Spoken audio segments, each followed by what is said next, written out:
Hi, everyone. Welcome back to Friends of Mortgage Heroes. I'm Andy, and today I have my friend Elizabeth Hughes with us here in the studio today. Elizabeth, welcome to the show. Thank you so much.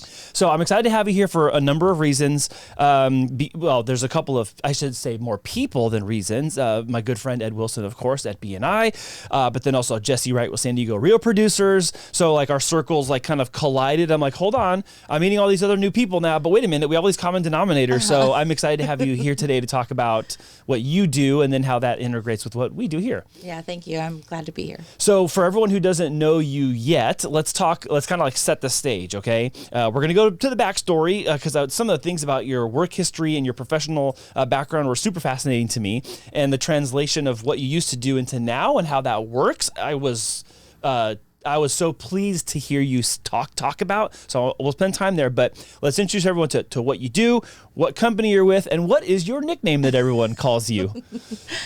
I'm Elizabeth Hughes. I am the Director of Business Development for Pest Patrol, a pest control company in San Diego of over 43 years, and my nickname is the Bug Girl.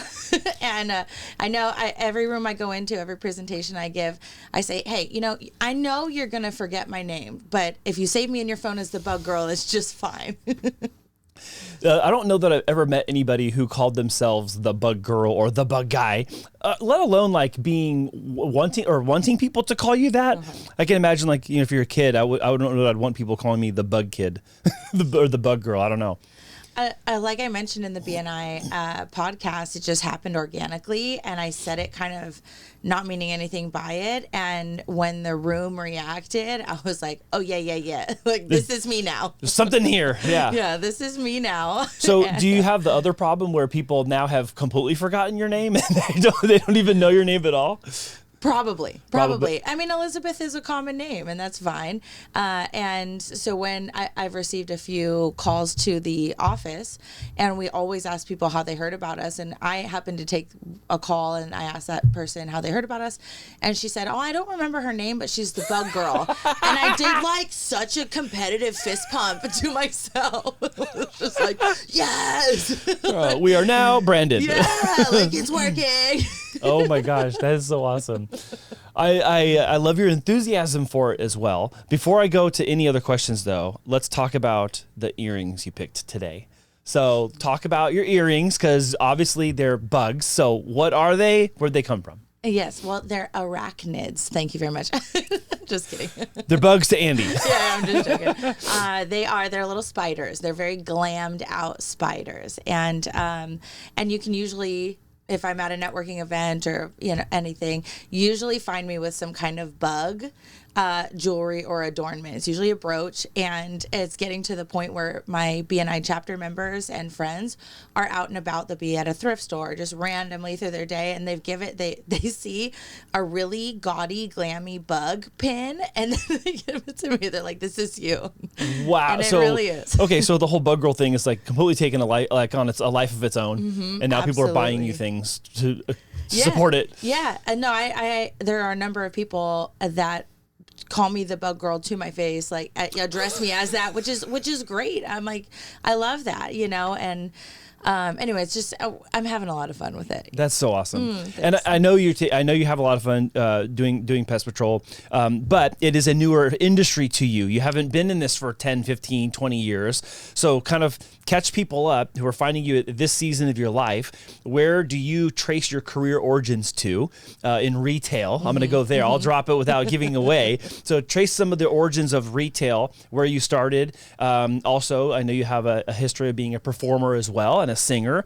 And I want to talk about how some of those things are actually really translatable in business, specifically being seen, being heard, and then communicating your message. Yeah. Those are all really fun, really fun topics. So I am a San Diegan, and in middle school I started playing music. I play 5 instruments and I sing, actually. And then I moved to South Carolina, where I majored in music and vocal performance.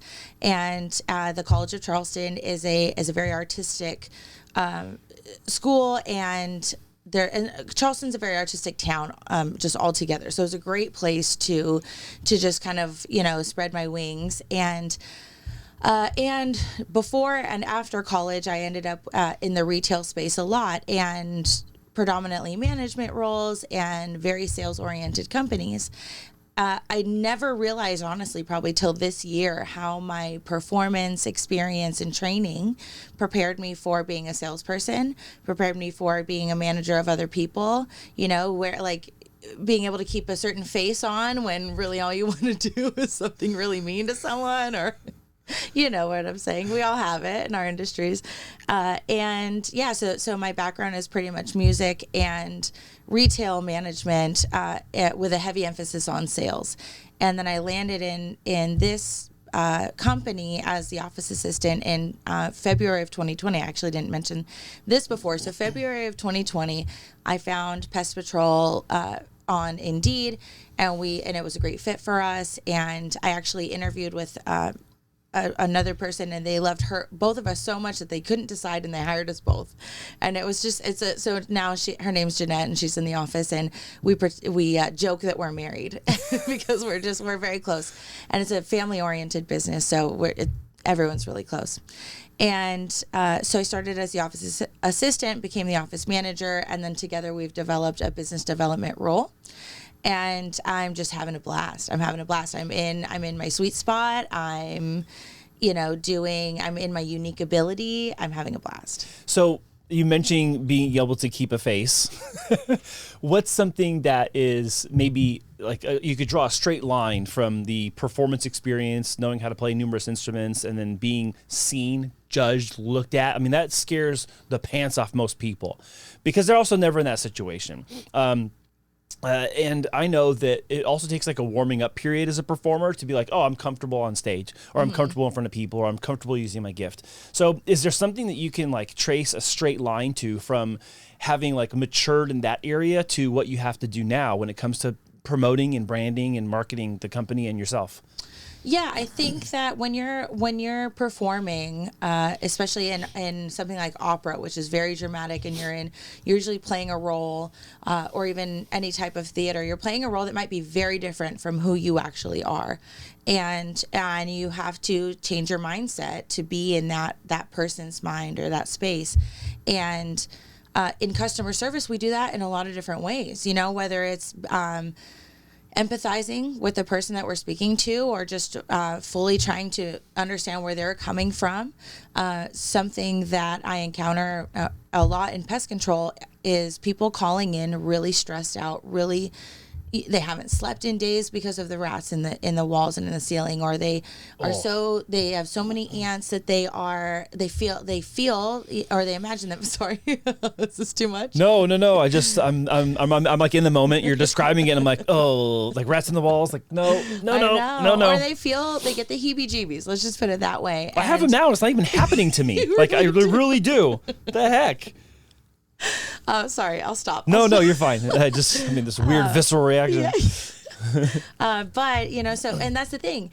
People call me in a panic, and they are maybe having a really hard time and having their own visceral reaction and losing sleep, etc. And so I can understand where they're coming from, even though maybe that I don't have that. I don't have that reaction to a certain pest that they struggle with, but they do.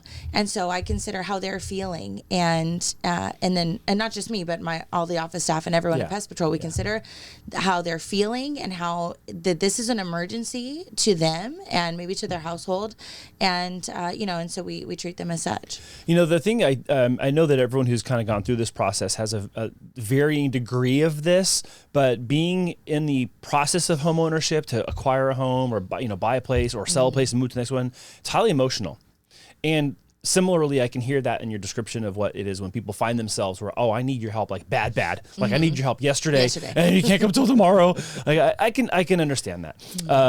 And I think it takes a certain sense of, I'll say, bedside manner to like understand, okay, where are you at? I'm finding you in this moment of your life where you're probably not normally like this. And then I have to like navigate you to this success place where the current problem you're calling me about is not the way you continue living.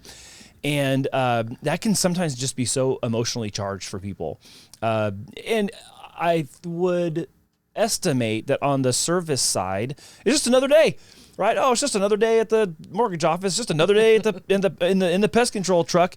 But it really is so important to people. So I don't want to I don't want to like understate how important it is, or over dramatize how helpful it is either. But I know that that's happening. Yeah, and that's my favorite part of my job, especially when I was the office manager, is making someone's day, bringing peace back to their home and their life through pest control. It might sound cheesy or like a stretch, but it's really not. Like, some pests really disrupt your peace, and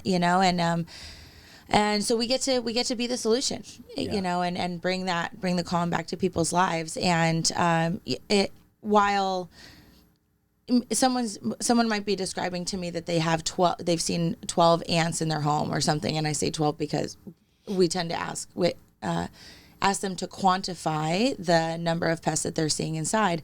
But to someone else, 12 might be a lot. To me, it's, as a pest control professional, it's not, because I know great, I can handle that number easily.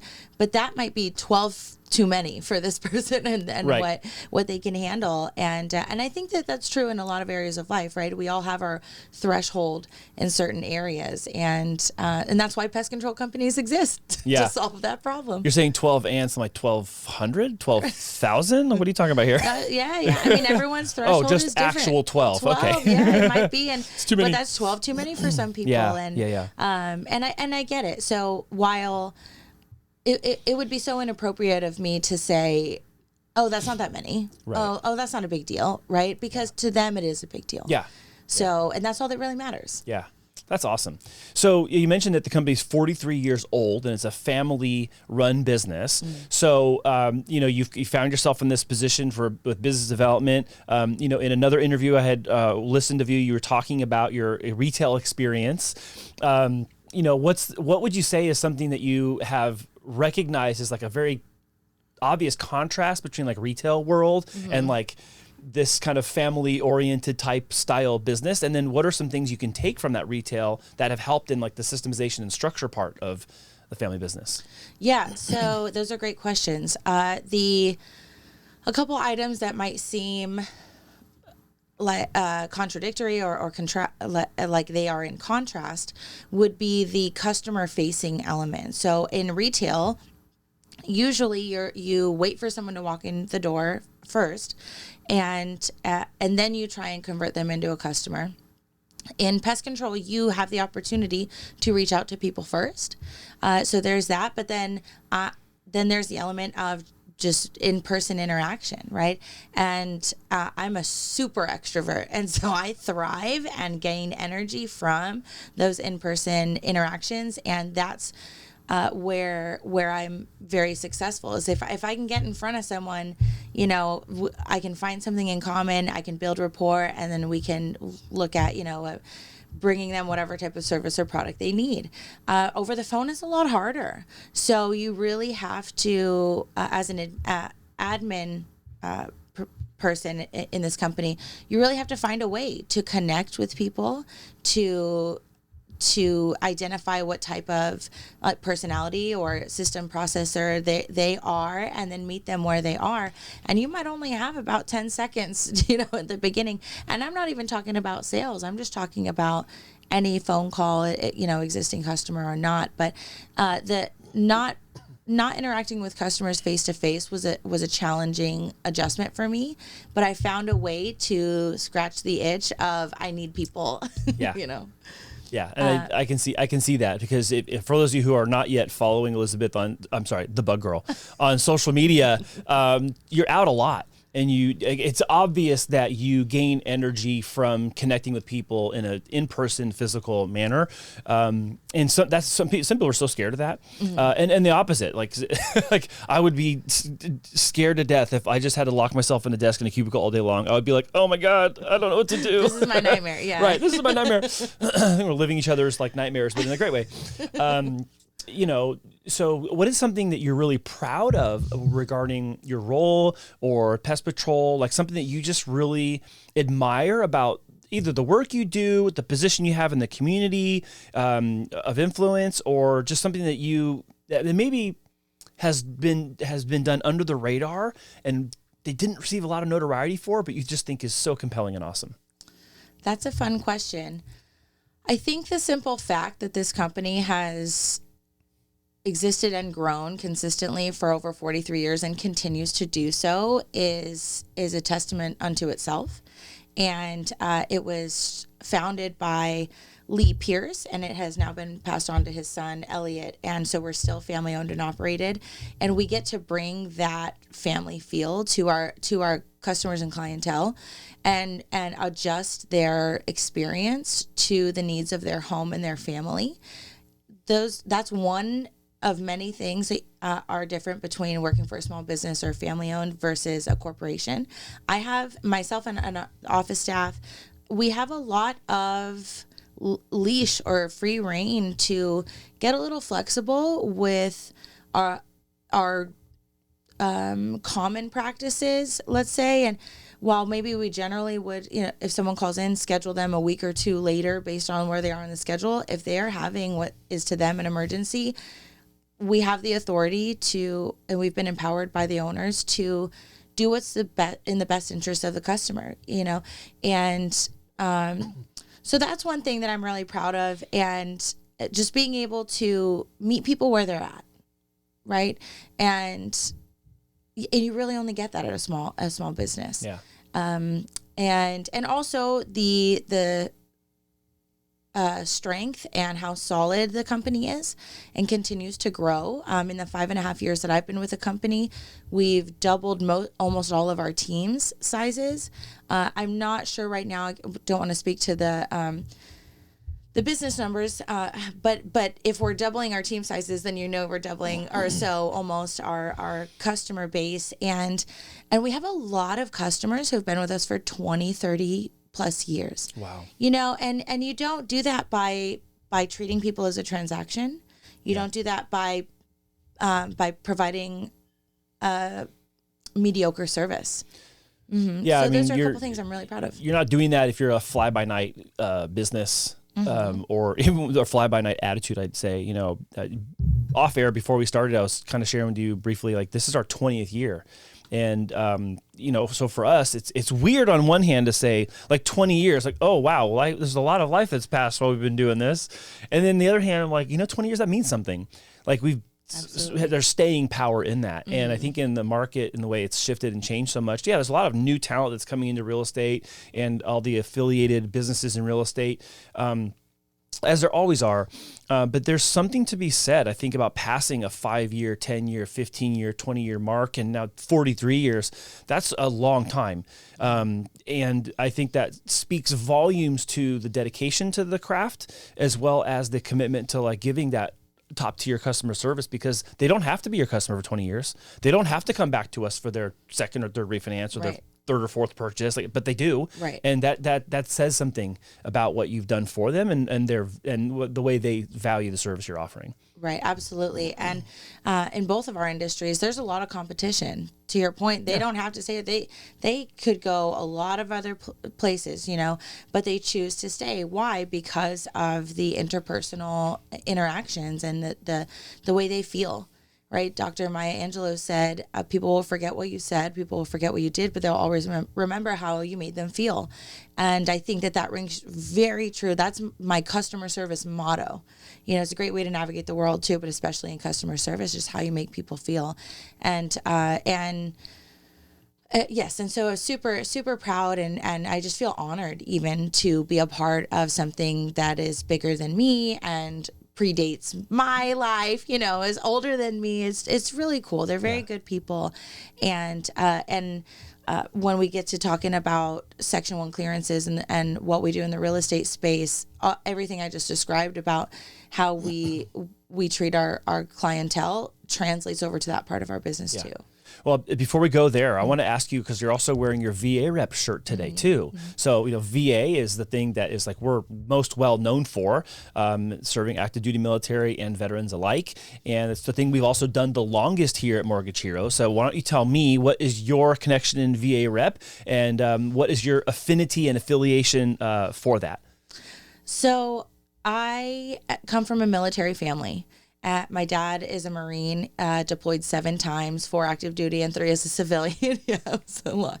It was a lot for our family, and also come from a long line of military personnel. My brother is Navy, my uncles are Navy, and my other grandpa, one grandpa's Navy, and my other grandpa is Army plus fire department. I mean, it's everyone, And then I happened to start dating a Navy chief, so it's like the line continues. So it already is a really important part of my upbringing, and really shaped who I am and how I navigate the world. And although I have never been enlisted or active duty myself, I have a heart for our veterans and their families. So I was kind of just on the outskirts of some VARep events, and Jamie, Jamie does escrow, and she is in VARep, and she just asked me if I wanted to be more involved in VARep, and I jumped at the opportunity, and I'm really, really grateful for that. You're talking about Jamie that's like down the street, right? Yeah. Torres. I think. Jamie Torres. Yes. Yeah. Yes. Yeah. She's awesome. And she got me, included me in what VARep is doing. And I couldn't be more excited. I actually didn't realize how much outreach and community service this association does. It's truly, I mean, back to our common ground of BNI, is truly givers gain mentality in VARep, which is it's a national institution, and we are the San Diego chapter. So I've gotten the opportunity to be involved in a couple of events where we serve maybe a VFW location, and I'm having a great time with that. And later I'll probably talk about a couple other institutions too. But I think that what I like about VARep is the education piece, and they bring education, advocacy, community outreach, and veteran support services, and all of that is designed to meet the needs of the veteran and their families. But the community outreach and the education, I think, are so key. And those are a couple things that set VARep apart from other associations in general. And I think there's a lot of elements to a VA loan or other types of VA benefits, sustainable home ownership for veterans that a lot of people just don't know. And we're excited to bring that information to the community. Yeah, that's really good. I love that. And, earlier in my career when I was still originating loans, I was able to participate in some VARep things, and it was very connected in the veteran community in that way. And I had like, it's weird, maybe you've experienced this too. On one hand, I was surprised at how little people knew about their benefit when it came to VA. And I was like disappointed at the same time. I was like, wait, what, really? And then I was like, no, wait, how is this possible that these people who have served are not actually redeeming the entirety of their benefit? And then I also found myself kind of like combating myths that people had about VA. Absolutely. Things that just like they're in a circle and said, oh yeah, you can only use it once. Well, that's not true. Or you can only use it this way. Well, that's not true either. And so there was all these things you have to like unwind that aren't true about it, but were believed to be true, and then made like the anchor for why they did or didn't take why they didn't take action and use it. And so it made me like sad at the same time. I was like, what do you mean you don't know? Or how'd you hear that? Or who said that to you? Like, that's not even true. Because I think a lot of it comes down to, especially being in the mortgage business, like, oh, you're just trying to sell. Everything's just about sales all the time. You only care about numbers, this and that. It's like, no, I've had so many people tell me incorrect things about their benefit to their own detriment, and it frustrates me so. You can hear my voice. It's so frustrating. Well, frustrates me so much. That's why people like me and you and VARep are here. Is to break down those myths and bring the information to people where they are.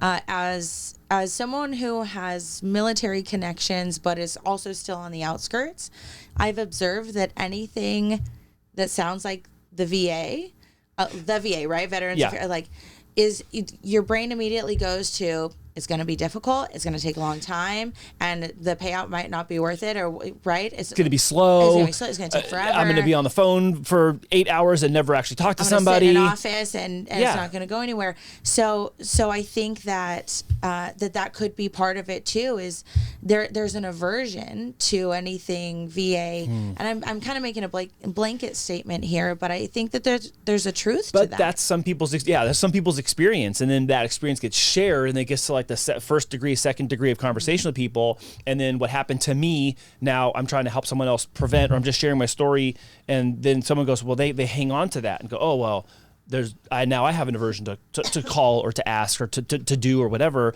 And for years we've been working to try to demystify all these things about VA, and like our reach only goes so far.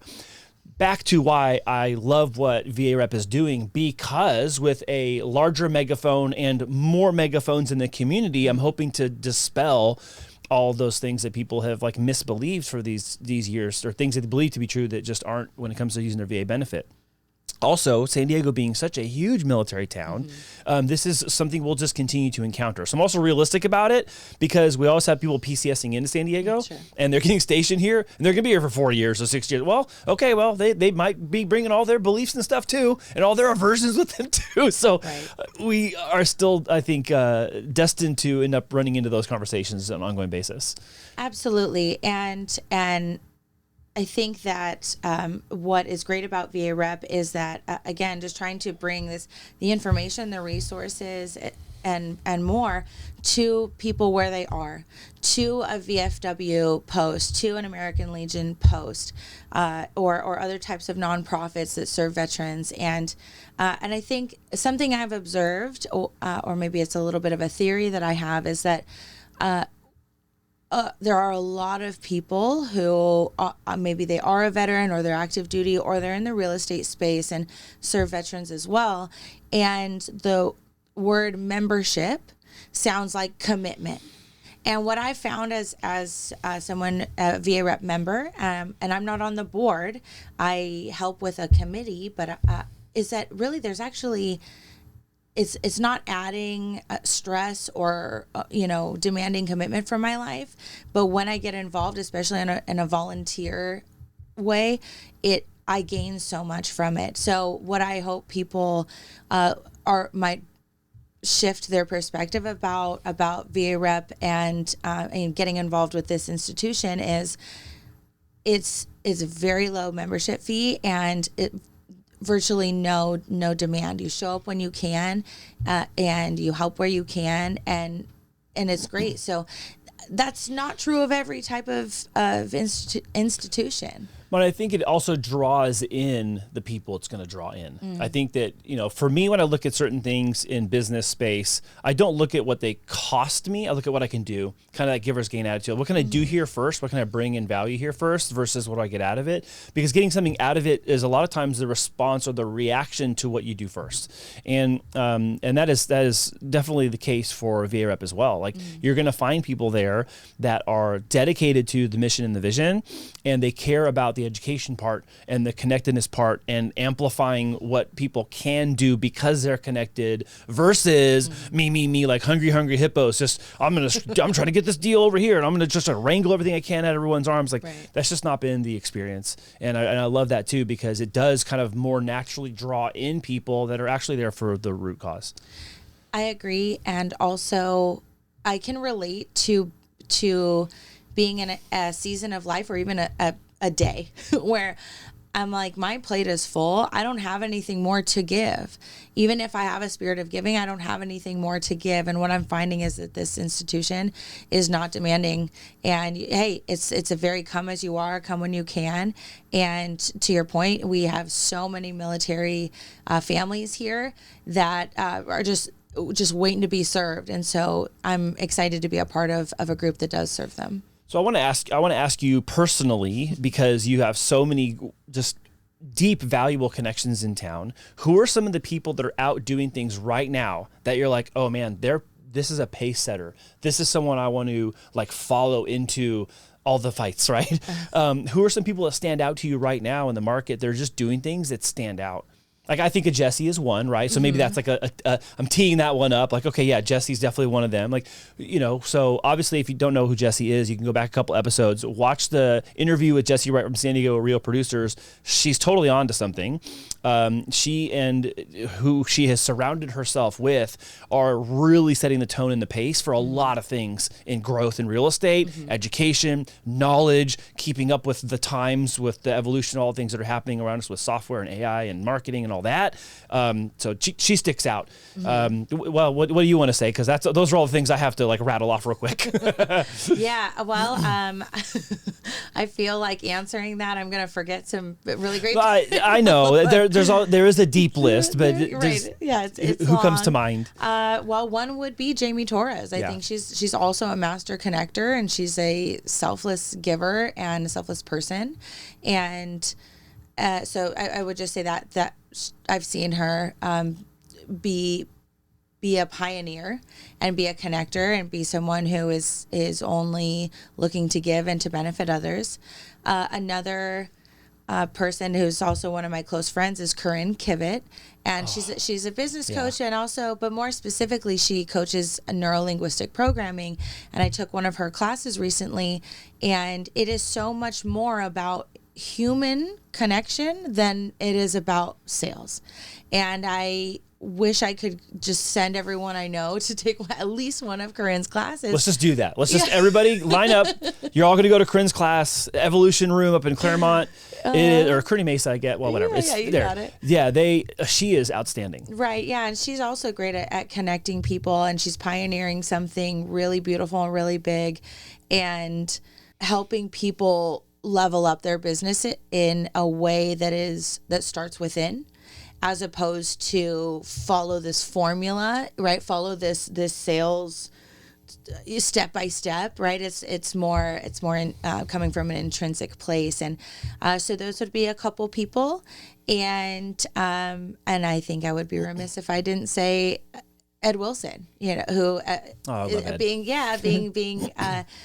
BNI San Diego, I think the term is executive director. Yes. Okay, good. Yeah. And the way that he connects people and is just so approachable and is so easy to talk to.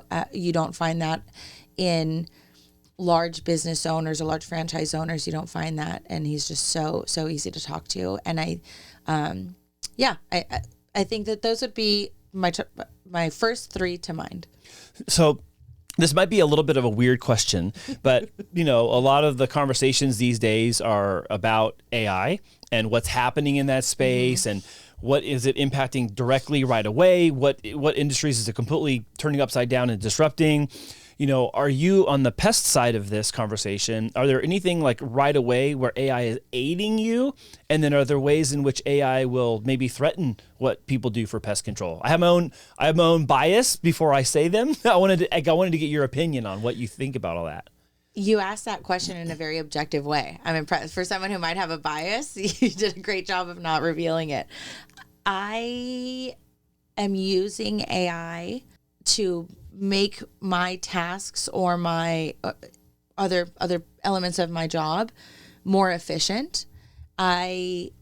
Whether it's just a simple chat GPT is usually my first approach. And I heard someone say that there's no AI that's going to take your job, but someone who's using AI better than you will.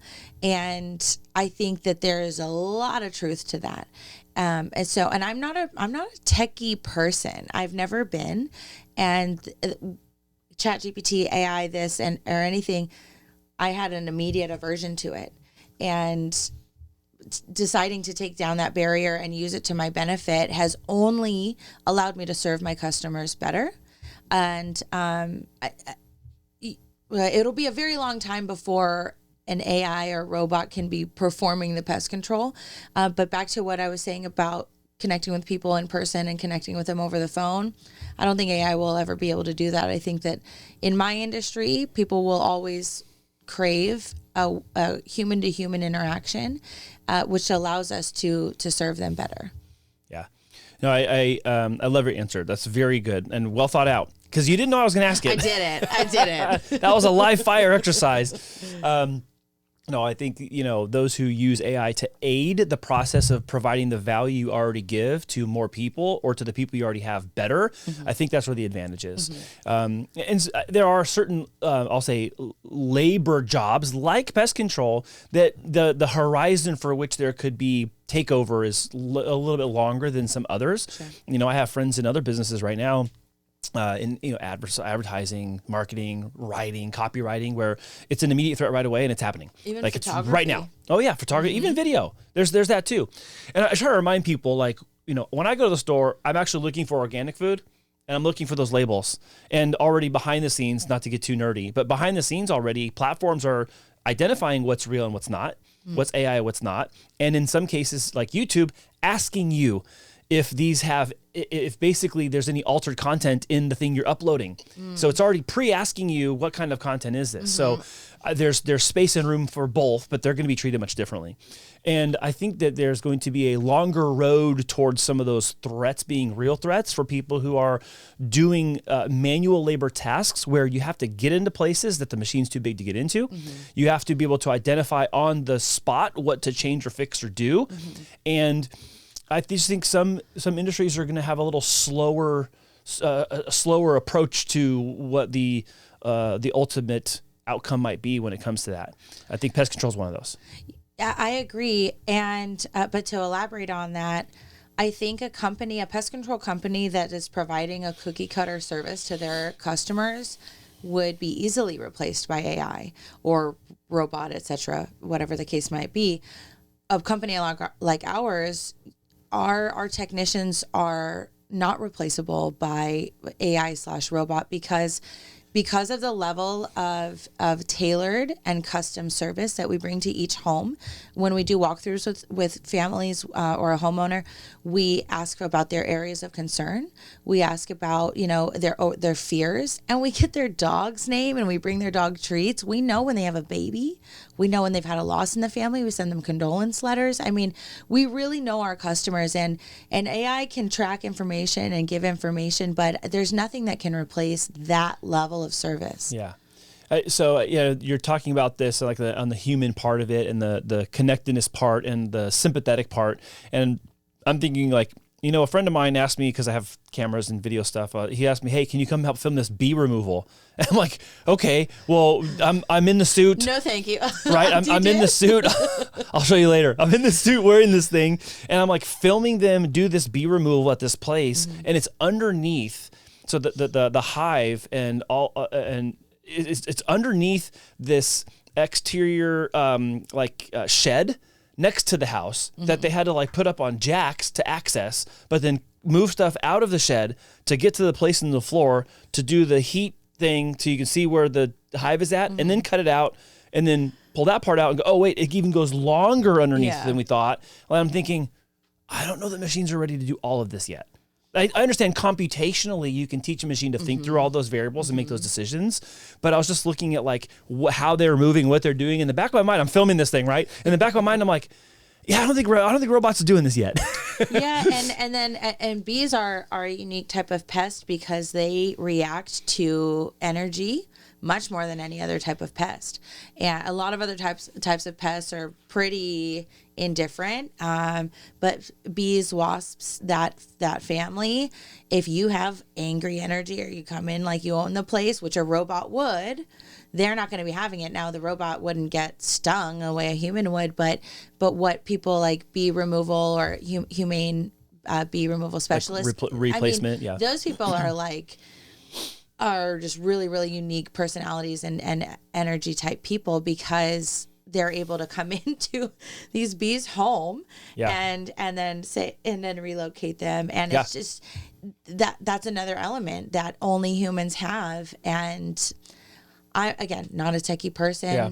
I just can't see in my mind's eye any type of AI robot machine being able to accomplish that human element. I understand we can make machines and robots do complex things. I think that the intuition though that I witnessed from this bee expert do a relocation, it's like that, you have to there's a certain way you have to treat the honeycomb, and there's a certain way you have to like find the queen, Right. and then get the queen over to here, and then that because she's over here and she's putting off, then the other bees are going to follow her. So I learned a lot, obviously. It's fun. I'm like, wow, I remember all these things. So I learned a lot in there, but it just kind of, I was having this live experience going, oh man, this is something that I don't know I see someone being replaced in by software and algorithms. It's already not a job that just anyone can do. Yeah. You know, specifically bees. So much less a robot or something without the intuition, like you said. Yeah. Yeah, I think it's years and years of observation and experience and handling bees and working with them and running their own relocation, and then now honey extraction and honey distribution. Like it's not to mention the function that bees play in all of our like fruit and vegetables and pollinating plants. I mean, it's such a critical thing. You're nerding out like I do. I am. Now we're talking about bees. I'm the bald bee guy, capital B. Oh my gosh. Well, that was fun. Yeah. So I enjoyed it though, because I'm 46 years old. At this point, I've experienced a lot of things in life, and I've done a lot of cool stuff. And like the list of, that's the first time doing this or that. Like that list is kind of short now. And then I'm like, this is the first time I've ever been in a bee suit on a bee extraction and relocation. That was kind of neat. Yeah, absolutely. And having that respect and that admiration for what nature is and does, and how important pests are, even ants, even spiders, and even cockroaches. I'm not so sure. Just kidding. Hey, they clean up a lot of gross stuff. But they're important, right? And bees especially, but all of the others. And so our approach is to keep them out of the homes of our clientele, and that's why a lot of people ask me, "Oh, you're the bug girl. How do you love bugs and you kill bugs?" And my thing is, look, I think bugs are super cool, of all types, and this nature, it's beautiful. I just don't want them in your home, and you don't want them in your home. But that's it. So we really only apply the amount of material that we need to keep them out of your home, but not negatively impact the environment. Yeah. There's a delicate balance in that too. It really is. I know that probably sounds like, you're supposed to say that because you're on the show saying it. Like there just really is. I mean, even just being firsthand in that experience where there's other factors at play at this house. There's a family that lives at this house. It's a multi-generational family. There's grandparents, the parents, and there's young children, there's kids. Then there's the dogs, and then there's like the animals that they also had, like chickens. And it's like, okay, hold on. So there's a bee thing happening over here, but like all this other stuff has to still have some sort of like maintenance of continuity to it, even moving around the bees. But then if it's not bees and something else, like it's arachnids or it's ants or it is cockroaches, there's a disruption in your life, and you need to get life back on board without completely disrupting the environment. And that's important. Right. And that actually leads to something I had written down that I kind of wanted to touch on today, which is the sense of shame around pest control, whether it's related to, Tell me about that. What do you mean? I experience on a regular basis a pest problem that it went too far. It shouldn't have gotten to this point, but it did, because someone might have felt a lot of shame in making that call earlier on. Bed bugs, cockroaches, ants, the ones that come in, they make you, and they give you the heebie-jeebies, even rats. And it breaks my heart, because we don't judge at all. It's the same thing with our veteran clientele. I have some clients that they do multiple refinances or whatever. Look, we don't judge. We're not, some people will call also, well, you're gonna think it's ridiculous. I haven't fumigated in 20 years. No judgment. There's no shame. It's just service. We are just here to meet your need, and we're happy to do so. And so prevention is key with pest control, and especially if you have a multi-generational home. If you have an infestation of pests, then the interior needs to be treated as well. It might be really difficult to relocate that senior or the toddler and the baby for a few hours, and the animals, or cats especially, right? So but in order to keep from getting to that really challenging moment, just call me. Just hit up the bug girl early on. No shame. It's going to cost less. It's going to be less. It's going to be more convenient, and it'll keep it from getting to that point. You know what's so crazy? You're telling me this, and I guess I don't equate getting pest control service to people having shame attached to that. Part one. Part two is what you're describing, the customer behavior. Not that's probably sounds really hard. The way that they look at their situation and maybe call you at the 11th hour or when it's too late. That happens to us too. Sure. Because sometimes people are they're in a situation where they're trying to fix it on their own, or they're trying to manage it on their own, and they get far enough down the road and they kind of like regretfully make the call. Hey, I've got like $60,000 of debt. I'm truly embarrassed about this. Right. Can I get a home equity? That call. Yeah, it's like the 100-pound telephone. Like, how can I? They don't want to admit that there's a problem, but their house is the only way to bail them out of it. Basically, home equity line of credit or refinance or something like that, and like. I don't look at them any different. No one here looks at them any differently or any less than, because we've all had some sort of version of that in our own life too. Like, you know what? I should have done this sooner. And it's not that like shame is replaced by regret, but it's interesting for me to hear you say that, because that's the same kind of pattern I see on the financial side here with people that they might be having on the same part when it comes to their maintenance of their pests of the house. Right. And I have customers call me and say, we're not a dirty family. And what they're really saying between the lines is, I'm not a bad mom. I'm not a bad wife. I know. It kind of makes me want to tear up a little bit. And that's my thing. No, you're not. You're not. Pests happen. Let me help you. And it's, I'm excited to be the person who can facilitate the solution and the peace back in their home, because stuff happens, right? Whether it's financial stuff or pest stuff or anything else, we just want to help people. I've observed that seniors in particular, by the time we get the call, it might be a pretty a more advanced infestation. It's taken more time. I think some people in all areas of life become accustomed to something, and they just get used to seeing bed bugs in their home. They get used to seeing cockroaches on the couch and things. And I'm not trying to gross anyone out by any means. And it just becomes the norm for them. And we come in and let them know, hey, this doesn't have to be the norm for you. We got it. We got you. You walk in and it's apparent they recalibrated their conditions for which you're willing to continue living. Wow. Man, sorry. So I know. Anyone it's deep. It's like, it makes me want to tear up a bit here. And for those of you who don't know, old Andy over here in the corner, my college career, my years in college was spent studying psychology. Okay. And so like the human behavior element of a lot of things has always been fascinating to me. And so and I hear you say this and I'm thinking, oh my gosh, that's sad.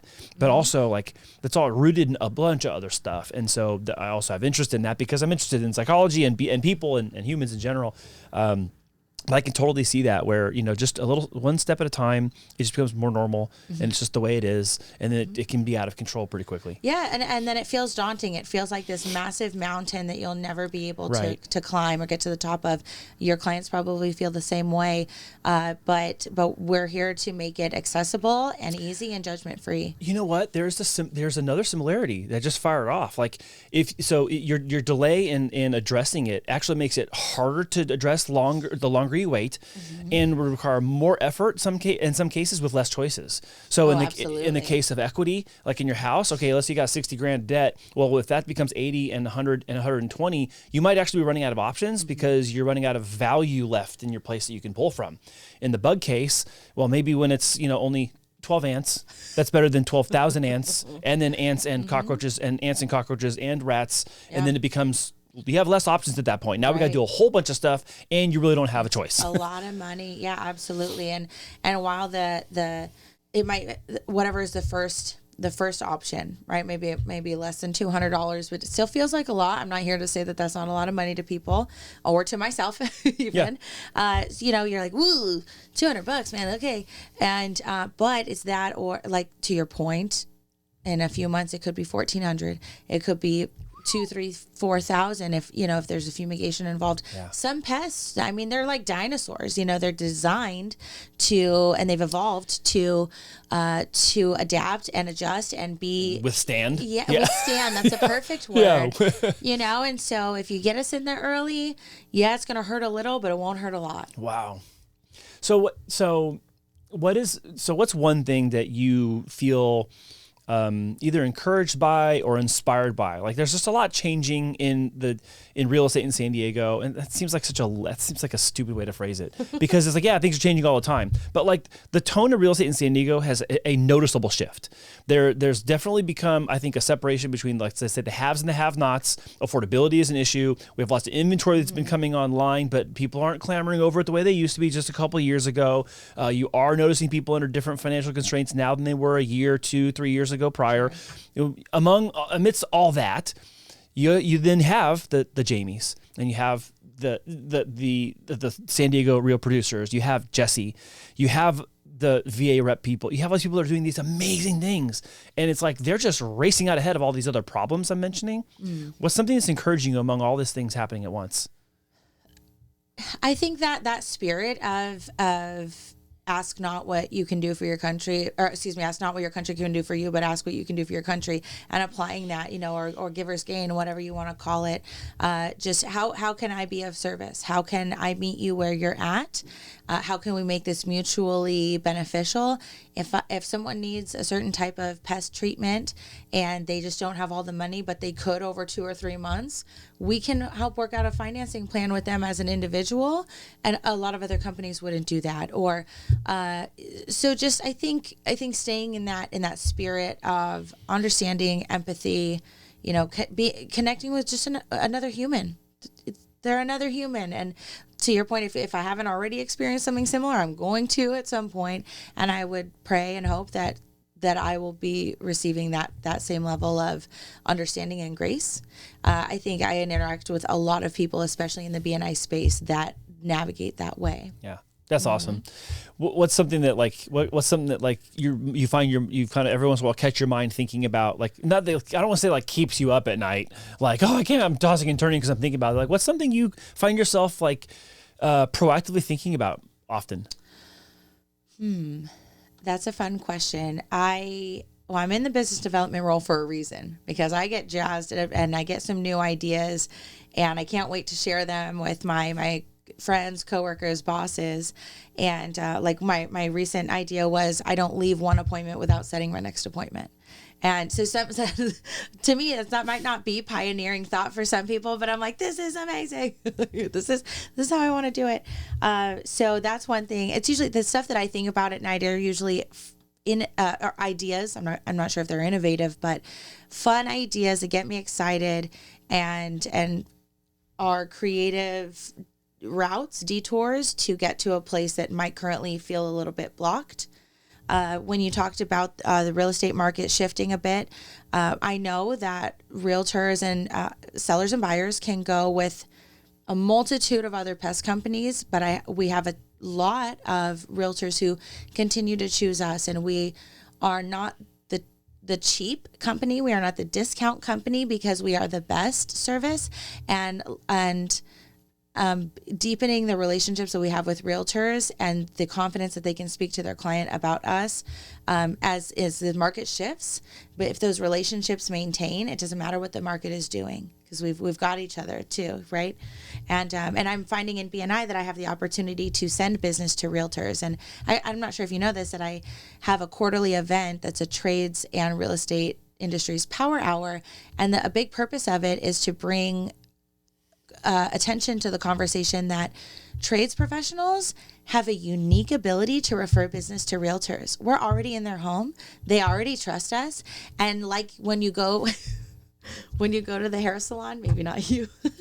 Yeah, let's talk about when you go to the hair salon. That's something that I can agree. I can share an experience with. Maybe not. You didn't know this was a roast section. That's okay. Hey, you know what? I get on camera with the guys all the time, off camera from everybody else. I love it. Okay, I'm so glad you're such a good sport. It's okay. Jesse used a hair reference too when she was talking about referability. She's like, well, let's say your friend goes, you should talk to that guy down the street to cut your hair. Well, maybe not in your case. Right? Like, yeah, definitely not in my case. But there are a hairstylist or other types of professionals their clients unload and just share. Ours do too. Yeah. Wow. And so we have this unique angle to send business to realtors, and I'd like to bring more attention to that. anyway, I feel like I got off the topic. No, that's awesome. No, that's perfect. I like hearing people's answers on like what they're motivated by or what they're thinking about a lot, because it reveals kind of like the inner working, like the engine underneath the stuff you're supposed to say as a salesperson, you're supposed to say on camera and all that. And it's the motivators behind what's happening. I also want to make sure that we covered like the basics though too, and like how do people find you if they want to find you and they have questions for you or they need your help when they see this? What's the best way to reach you? My cell phone number is everywhere. So just call me. Or if you're an Instagrammer or you're a Facebooker, search the Bug Girl. I'll come up. Just send me a DM. You wouldn't believe the number of bug pictures I have in my phone that people have sent me. What the heck is this? And does it bite? Or what are these bug bites?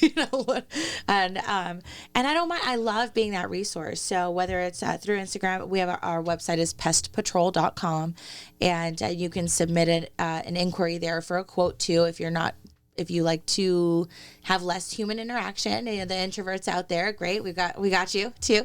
And so Instagram or cell phone are the quickest ways to reach me, and then I'll get anyone funneling through our office staff pipeline. Awesome.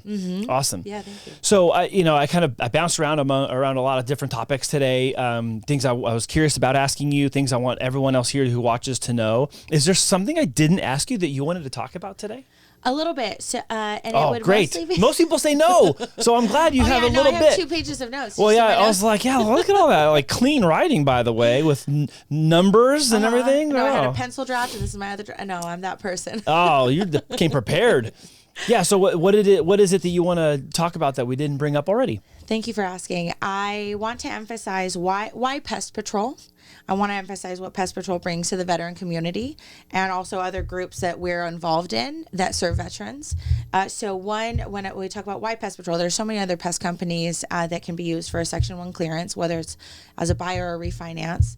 And we are a family-owned and operated company since 1982, like I mentioned. Something I've experienced firsthand as a military brat is, sometimes family is not your kin. Sometimes family is the family you choose. For my dad, it was his brothers in arms. I called them my uncles. I didn't know that they weren't my uncles for a long time, and so we treat your family like you're our family. When you become our customer, you become our family, and we treat you as such.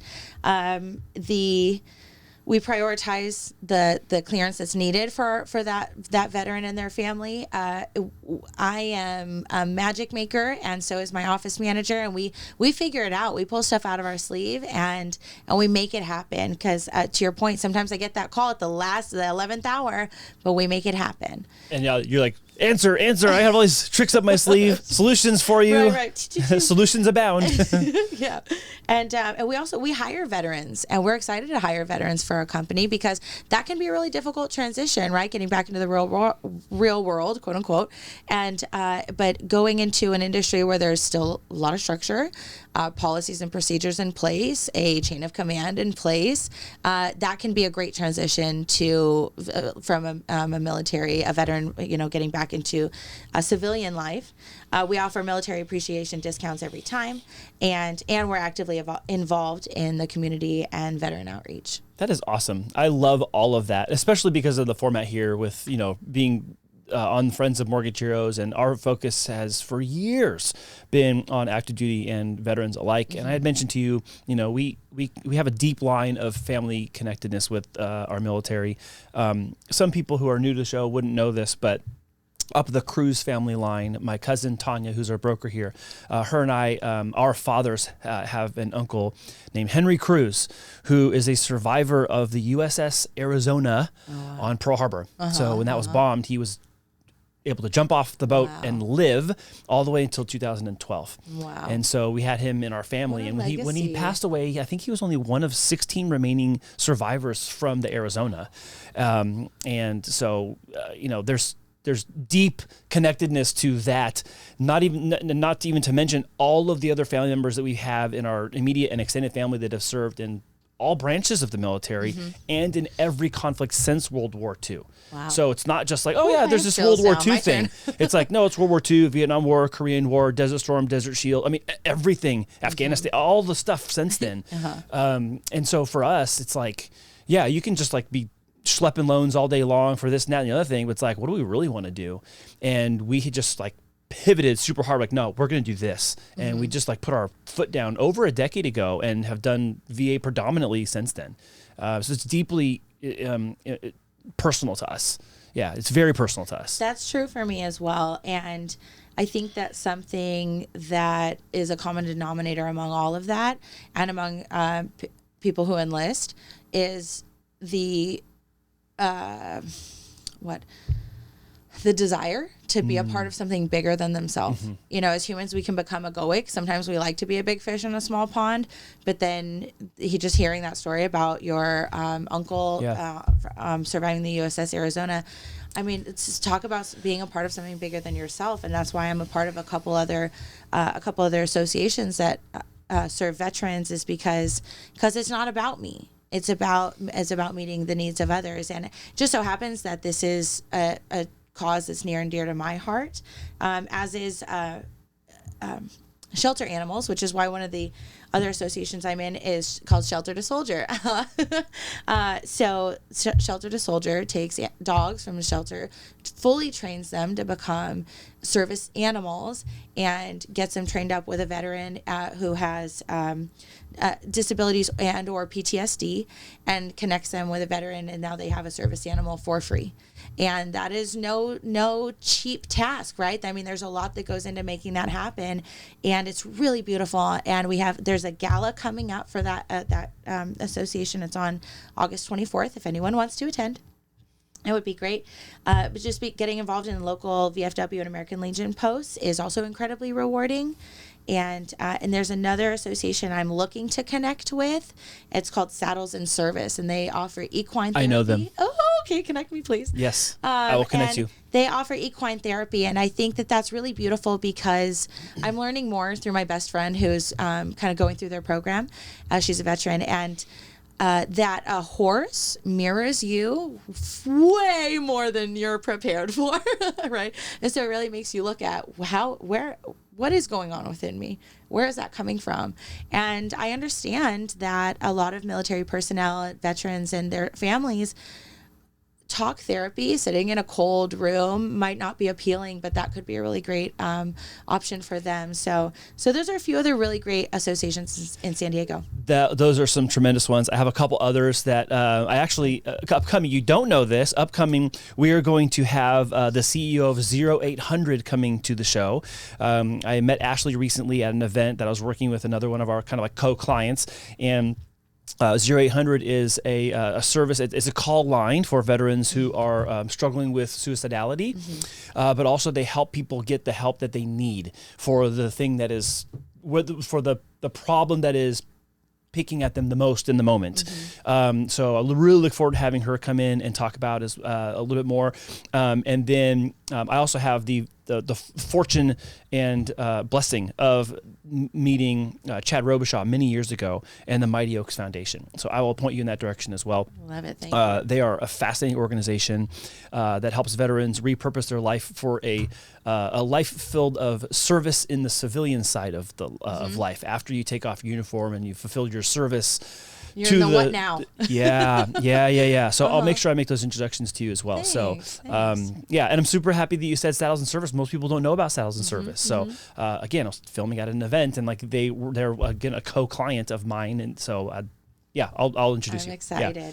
The only other event that I wanted to bring attention to for viewers is that VARep National Convention is going to be in San Diego. Really? I know that face. I didn't know that part. I know. I'm excited. It's October 26th through the 28th.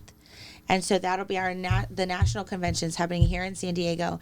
So I think it's a great opportunity for people who aren't even members yet, or they want to get reconnected. They've been a member. Maybe they're just curious. It's going to be a great time. And you're going to be surrounded by like-minded people, whether they have served or they want to serve that community. So VARep National Convention. That is so awesome. I am so pleased to know that. I don't know. I must have been under a rock, or actually, I think I'm just on the front of the screen too much. I need to go back and know all these things. That I am so grateful for you to come in today. Thank you for sharing about your life and sharing what you do for Pest Patrol. And I really love that you kind of just have embodied the whole bug girl thing. I love that. And thank you for mentioning some of our common friends, who you're really looking to right now in the business space and pioneering things and just doing important work. And I love that there's so many great things happening. And I hope that this serves as an encouragement to people watching to go out and do something positive too, and do something of great value with deep meaning that will help support the active duty military community, the veteran community, and real estate and everything associated with real estate. Right. There's a lot of ways to get involved. For all the things that we mentioned on the show, you're going to find those links in the description box below, including Elizabeth's contact information. If you're not on Instagram, you can still go to their website. And if you're not on Instagram, get on Instagram and then follow her account. You're always going to see cool stuff. So thank you so much for coming in and doing an episode with me. I am so honored to know you and to have this long to talk about all these things together. Yeah, thank you very much. And just to leave people with one little tidbit, as Ed Wilson does, I just want to be a resource for people. I often get the opportunity to provide advice that maybe as something different that someone can do in their home, just moves the dog food, whatever it may be, and their pest problem can go away, or maybe navigating a Section 1 clearance for a realtor and their VA buyer. All I want to do is be a resource. So please connect with me in any way that you can. And there's no shame. There's no judgment. I just want to help people out. Yeah, that is so awesome. Thank you so much. And I hope that you've all enjoyed watching this episode of the Friends of Mortgage Heroes. Again, all of the contact information and links to the upcoming events are going to be in the description box below for those of you watching on YouTube. Thank you so much for coming by the studio today to do this with me. And thank you all for watching. If this is your first time checking out the channel, remember to subscribe to the channel, like this video, and maybe even share it with someone who needs a word of encouragement or might find themselves in a situation where they need to talk to Elizabeth and her entire team of pest patrollers. And then come back next time. If you like this interview, come back for the next one, or even go back an episode or two and catch some of the other great people we've had on the show talking about their expertise and what they do in and around mortgage and real estate. This is such an honor for me to be able to do this as an attachment to what we do here at Mortgage Heroes. So I always love doing this show, and I am so grateful for all of you that tune in, watch, and comment and engage with us. So thank you once again for being on the show today, Elizabeth. Thank you all for watching, and we'll see you with another great guest next week. Bye.